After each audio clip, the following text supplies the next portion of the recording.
gains, those sweet, sweet green arrows. I am going to prove to you how to get the best attribute gains out of your players quickly, and I'm going to prove to you why you don't need to bother faffing around with training schedules.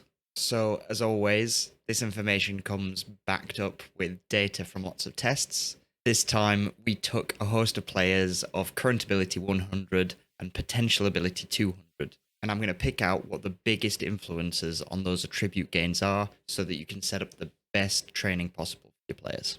So the biggest influence on attribute gain is match rating. Get them playing well in matches, and you will see a huge set of gains. And as an average match rating, 6.8 is where you want to be above. Anything over 6.8, as you can see here, you suddenly see huge amounts of attribute gains over the course of a season. Of course, this means playing a player at a relevant level for their ability so that they can get those cracking match ratings and keep on hitting some consistent sevens. If you're doing that, the next thing is get them playing a lot.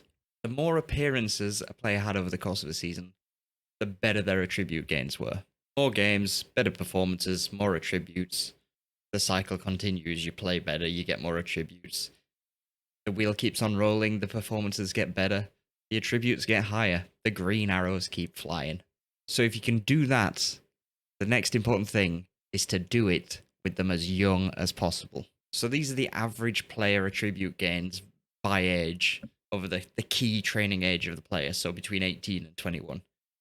Obviously, maybe if they're Brazilian, you're not going to get them before 18 anyway. And what we see is that the average gains are much bigger over the 18, 19-year-olds, and they're slowly decreasing and begin to plateau once you hit like age 20. So if these 18-year-olds are stuck at some rubbish club not training well, you're missing out on those massive gains you could have at a really early age, which again affects match performance in future games.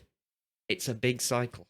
Now, if you're finding this useful, I'd love if you could hit the like button. Also, feel free to hit me with any questions of things you'd like to see explored in FM. Now, if you're doing these, you do not really need to bother looking at training schedules. I took the best rated training schedule on Steam, downloaded it, put it in, tested it against just leaving my assistant manager to do the default stuff, and this is the average attribute gain for each player over the course of the season. And whilst the heavy one does give you an extra one attribute over the course of the season, if you're going to spend all that time faffing around with training schedules and you're not just going to download one, is it worth all that time to you?